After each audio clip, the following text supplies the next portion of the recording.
Hello everyone, আসসালামু আলাইকুম। সবাই কেমন আছেন? আশা করি অনেক অনেক ভালো আছেন। আমিও ভালো আছি আল্লাহর রহমতে। আবার চলে এলাম আরেকটা নতুন রেসিপি নিয়ে আপনাদের মাঝে। আমি আজকে রান্না করে দেখাবো সিম্পল মাটন বিরিয়ানি, যেটা হচ্ছে আমরা বাসায় রেডিমেড মশলা ছাড়াই সুন্দরভাবে রান্না করে নিই। সেভাবে আমি আজকে এই ভিডিওতে দেখাবো। আমি কোনো রকম বাইরের কোনো মশলা ইউজ করব না। এখানে আমি প্রেসার কুকারে আগে মাংসটা রান্না করে নেব। এই জন্য আমি প্রেসার কুকারে তেল দিয়ে দিলাম।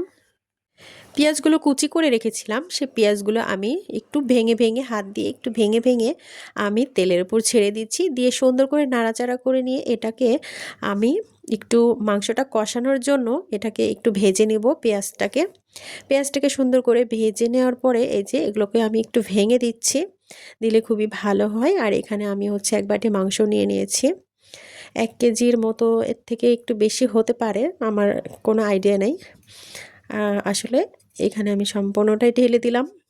দিয়ে আমি এটা সুন্দর করে নাড়াচাড়া করে নিয়ে আমি এখানে রেগুলার মশলাগুলো দিয়ে দিব। আমরা যেভাবে রান্না করি আসলে আমি সেটাই শেয়ার করছি। এখানে আদা রসুন বাটা ছিল, জিরা বাটা ছিল, আমি দিয়ে দিলাম। আর এখানে আমি হচ্ছে গুঁড়ামরিচ দিয়ে দিলাম। দিয়ে সুন্দর করে এটা কষিয়ে রান্না করব। তারপর এখানে আমি লবণ দিয়ে দিচ্ছি, তারপরে তেজপাতা, দারুচিনি, এলাচ এগুলো আসলে দিয়ে দিব। সম্পূর্ণ একদম রেডিমেড, মানে বাসারি মশলা এগুলো। এগুলো দিয়ে সুন্দর করে নাড়াচাড়া করে নিচ্ছি। আমি কোনো বাইরের মশলা ইউজ করব না, আজকে হোমমেড মশলা দিয়ে আমি সুন্দর করে এটা রান্না করে নিব। আসলে পাটায় বেটে রান্না করলে কিন্তু সেই তরকারিটার অনেক স্বাদ হয়। আর বাইরের কোনো মশলা ছাড়াই বিরিয়ানিটা রান্না করলে কিন্তু অসাধারণ লাগে। এখানে আমি সামান্যতম হলুদ দিয়ে দিয়েছি, কারণ বিরিয়ানি রান্না করলে আমি সচরাচর হলুদ দেই না, কিন্তু কালারটা একটু ডার্ক আসার জন্য আমি এই হলুদটা সামান্য পরিমাণ দিয়ে দিলাম। আর এখানে এই যে দারুচিনি, এলাচ দিয়েছি। দিয়ে সুন্দর করে নাড়াচাড়া করে একদম কষিয়ে কষিয়ে তারপরে পানি দেব।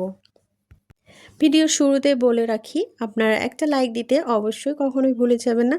একটা লাইক আমাকে অনেক উৎসাহিত করে। এখানে আরেকটু তেল দিয়ে দিলাম, দিয়ে আমি সুন্দর করে এটা নাড়াচাড়া করে নিচ্ছি। আর ভিডিওতে যদি সামান্যতম কোথাও কোনো অংশে ভালো লেগে থাকে অবশ্যই লাইক কমেন্ট শেয়ার করে পাশেই থাকবেন। এই যে পানি দিয়ে কিন্তু আমি এটাকে সুন্দর করে সেদ্ধ করে নেব। এই জন্য প্রেসার কুকারের মুখটা লাগিয়ে সুন্দর করে আমি চুলায় বসিয়ে দেব।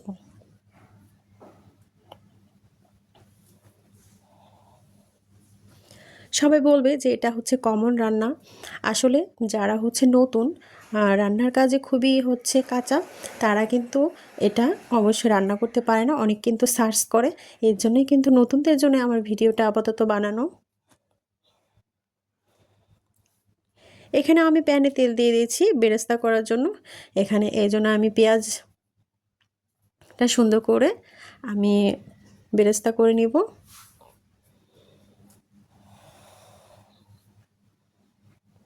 এই যে হালকা হাতে সুন্দর করে নেড়ে চেড়ে আমি এটা হচ্ছে বেরেস্তা উঠিয়ে নিব। এই জন্যই আমি পেঁয়াজগুলো আমি সুন্দর করে পোড়া পোড়া করে নিব।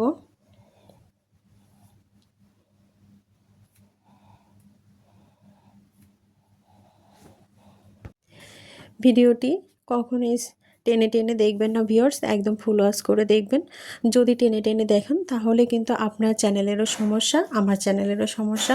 অবশ্যই ফুল ওয়াচ করে ভিডিওটি দেখবেন, একটু ধৈর্য সহকারে। অনুরোধ রইল আপনাদের কাছে। এই যে আমার পেঁয়াজ বেরেস্তাটা হয়ে গেছে, এরপরে কিন্তু আমি এটা এক সাইডে রেখে আমি আরেকটা কড়াই বসিয়ে দিয়েছি চুলায়। দিয়ে আমি তেল দিয়ে দিব। তেল দিয়ে আমি এখানে চালটা সুন্দর করে নেড়ে চেড়ে ভেজে নেব। আসলে মাংসতে আমি অনেক মশলা দিয়ে ফেলেছি, এজন্য কিন্তু আমি চালের মধ্যে কোনো রকম কিছুই ইউজ করব না, শুধু তেলটা দিয়ে আমি ভেজে নিচ্ছি।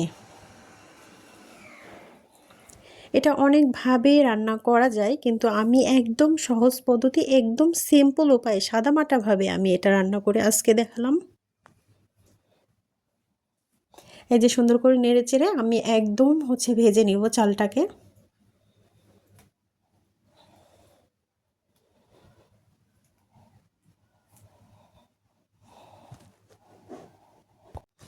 আমার চ্যানেলে যদি নতুন হয়ে থাকেন অবশ্যই চ্যানেলটি সাবস্ক্রাইব করে পাশে থাকবেন এবং ফেসবুক পেজ থেকে যদি দেখেন অবশ্যই পেজটি ফলো দিয়ে পাশে থাকবেন। চালটা কিন্তু সুন্দর করে ভেজে নিলেই পোলাওটা কিন্তু অনেক ভালো লাগে খেতে। এই জন্যে চালটা সুন্দরভাবে ভেজে নিতে হবে। আর এখানে আমার মাংস রান্নাটা হয়ে গিয়েছে। এখানে কিন্তু আমি চালের মধ্যে এই বাটির উঠিয়ে রেখেছিলাম, এগুলো আমি সম্পূর্ণটাই ঢেলে দিলাম। দিয়ে সুন্দর করে নাড়াচাড়া করে আমি কিন্তু এখানে পানি দিয়ে দিব। এখানে কিন্তু অনেক কিছু ইউজ করা যেত, বাদাম বাটা, তারপরে হচ্ছে দুধ, দই দেওয়া যেত, কিন্তু আমি সেগুলো কিছুই দিই নাই। আজকে আমি একদম সাদামাটা এবং সিম্পল উপায়ে তৈরি করেছি।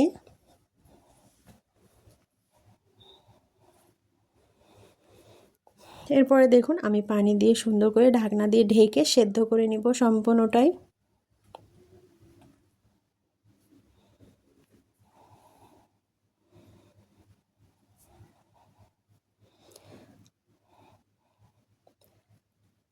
আপনারা পানি মাপ করে দিতে পারেন, কিন্তু আমি কখনোই পানি মাপ করে দেই না। আমার রান্না করতে করতে একটা আন্দাজ হয়ে গেছে, এই জন্যই কিন্তু আমি পানি মেপে দিই না। আর আপনারা যদি মেপে দেন তো সমস্যা নাই, 2 পট চাউলের মধ্যে 4 পট পানি দিতে পারেন।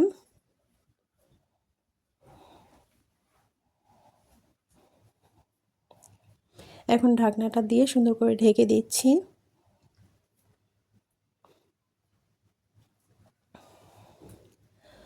এই তো আমার রান্না অলরেডি হয়ে যাচ্ছে একদম। এটা ঢাকনাটা খুলে দেখব কেমন হয়েছে।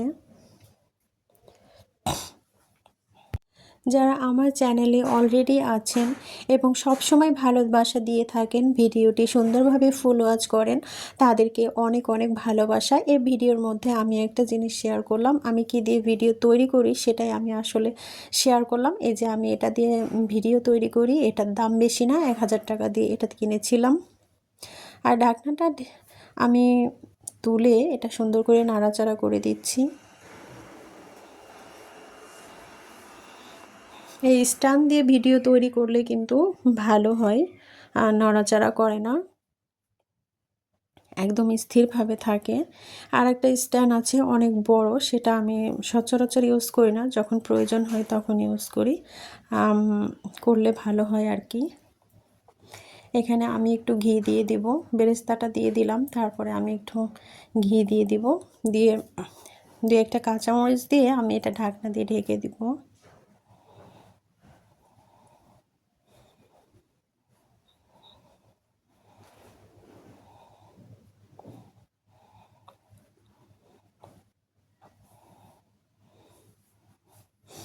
কাঁচামরিচ দিয়ে দিলাম, আসলে আমার মন মতো কাঁচামরিচ হয়নি, এজন্য আবারও দিয়ে দিলাম।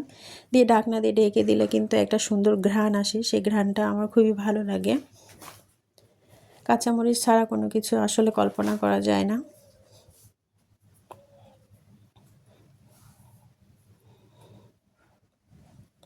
আমার পুরো ভিডিওটা আপনাদের কেমন লাগলো অবশ্যই কমেন্ট বক্সে জানাতে ভুলবেন না ভিউয়ার্স। এই যে ঢাকনাটা তুলে অনেক সুন্দর ঘ্রাণ বের হচ্ছে, খুবই ভালো হয়েছে আজকের বিরিয়ানিটা। এখন পরিবেশনের পালা, আমি আপনাদের পরিবেশন করে দেখাচ্ছি সুন্দর করে।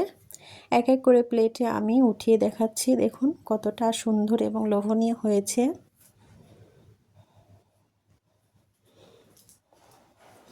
আমি কিন্তু বেশি মশলা ইউজ করিনি, একদমই সিম্পলভাবে আমি তৈরি করেছি এটা।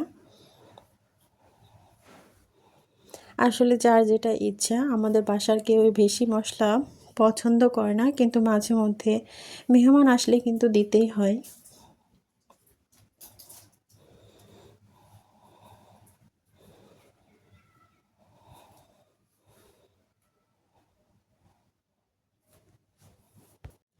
এই যে দেখুন কতটা লোভনীয় হয়েছে আমার আজকের মাটন বিরিয়ানিটা। যদি সামান্যতম ভালো লেগে থাকে অবশ্যই লাইক, কমেন্ট, শেয়ার করে পাশেই থাকবেন। সবাই ভালো থাকবেন, সুস্থ থাকবেন, সকলের সুস্বাস্থ্য কামনা করে এখানে বিদায় নিচ্ছি। আল্লাহ হাফেজ।